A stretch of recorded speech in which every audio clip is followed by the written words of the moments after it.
21 minutes after the hour, America, it's Hugh Hewitt. As promised, next hour is the hour of the entrepreneur, but I'm not exclusively focused on business here. In fact, I'm focused on a lot of other things, and I thought I would marry that hour this week with an in-depth look at one of the most successful high schools in the United States. It's in Southern California, and with the man who leads it, who is also a great student of leadership. Not surprisingly, he's a former Marine. I guess you're not a former Marine. You never stop being a Marine. Marine Corps aviator. After that, he went up and went to Duke and got his master's in, I believe, ethics there. Then he went to the Los Angeles Unified School District for a number of years where he's the chief ethics officer. And then about, how many years ago, Pete Bowen, did you take over Servite High School? Took over Servite 8 years ago. So you're the president of Servite High School. President of Servite High School. I have overall responsibility for the school and run fundraising, advancement, development, and leadership programs. Welcome, and good to have it. I've known Pete probably for 15 years. At least, yeah. At least 15 years. And first met him when he got out of the Marine Corps. He didn't get out. Are you still a reservist? I retired from the reserves in 2010. Okay. So I am you're no longer Marine. Flying planes. I don't have to look up and worry that it's Pete Bowen? No, and you shouldn't have worried when I was flying. What were you flying, by the way? Tell people. I'm a Harrier pilot number 330. Okay. So I flew AV-8B Harriers. All right. So now what I want to focus on today is I've got your book, which is not yet out. So I've got your book in manuscript. And I want people to know why Servite High School is among the most successful high schools in the United States and what you would intend to do with the model you've built there and how it works. So let's start by telling them a little bit about Servite, which is down in Anaheim, California. Give a little history. We're in North Anaheim, California. We're about 52 years old. The school was started by the Servite fathers, who are from Florence, Italy, from the 1200s. And they were a bunch of businessmen, actually, that became priests and brothers. So they're very lay-oriented. They like business and things like that. And about 800 years later, we've got a high school in Orange County, as well as other institutions around the world. So how big is the Servite order, and what's it mean to be a member there? Don't have to be a priest to be a Servite. No, I'm what's called a secular Servite. So I made a promise to live the lifestyle and charism of the order. We have people all around the world. Some of the biggest places, we have 1,500 Servite sisters in India. Our province has high schools throughout the world, including South Africa, Australia, the Congo, South America.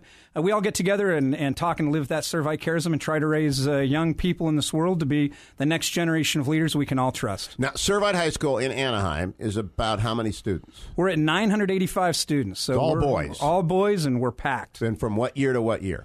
We go from about age 13, 9th grade, to 12th grade. And so you are overflowing with bodies, and you've got lots of applications, and it's booming. We're taking about half the people that apply to the school. See, that's remarkable. That's going to get people. How much do you charge? Without a scholarship. I mean, if you're paying full freight, what's the Servite? It's about $11,000 to $12,000, but we have 28% of our kids on financial aid, and we have some families that are essentially homeless, or people from, let's say, South Central L.A., that we recognize the leadership potential in those young men, and we make sure that we do what it takes, that they have those opportunities they otherwise wouldn't have. So you got these hundreds and hundreds of young men coming through Servite at between 10 and 12 grand a year. Obviously, you must be raising money all the time. You probably need money.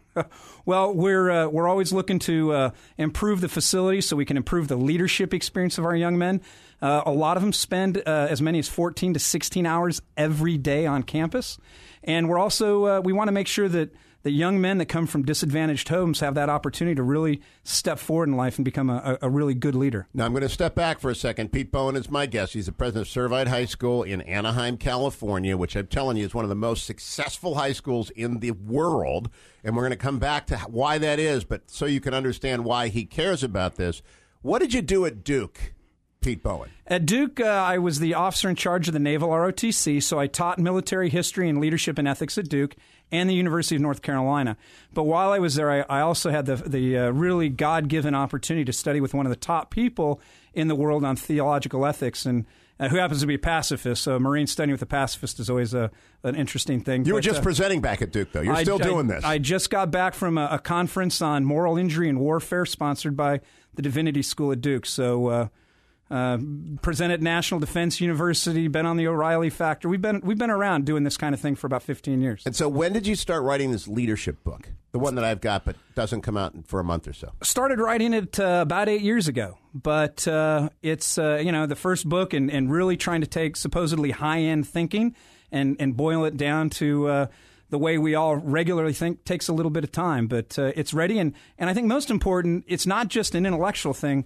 We've actually proven it on the ground, and we're demonstrating the proof of concept at Servite. And now, again, before we come up to what you're doing there and how you want to scale it, what did you do at Los Angeles Unified School District for a dozen years? Because it's the most dysfunctional school district in the world, I think, given the amount of money and the less amount of results that it produces. Well, I was, after some big scandals up there, the Belmont scandals in 2000, I was brought in, was part of a crew to help reform the upper management of the district and get things really straightened out.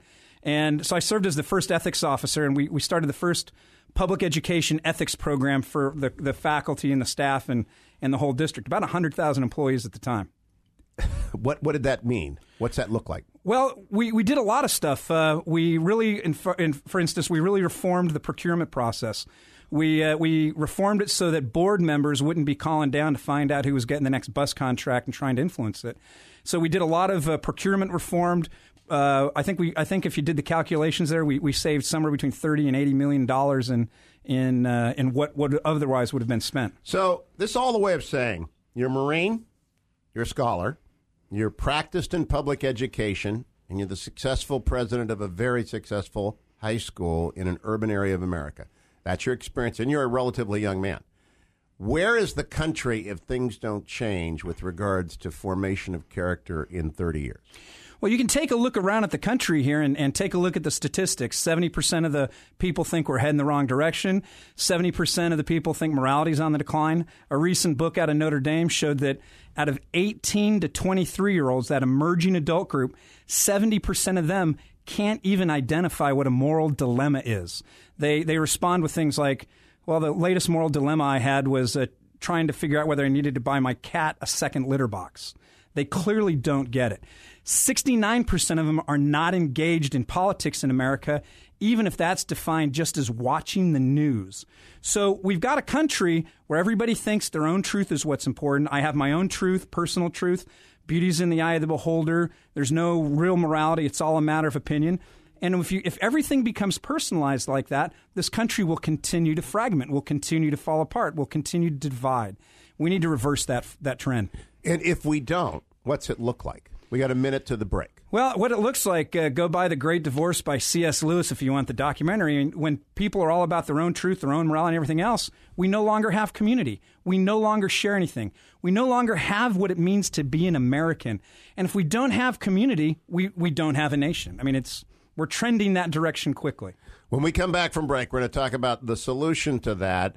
Pete Bowen, how do people find you? They go to the Servite High School website, but what is that? www.servitehs.org. So SERVITEHS.org. Servitehs.org. If you want to write them a $10 million check, you'll name the next campus for them.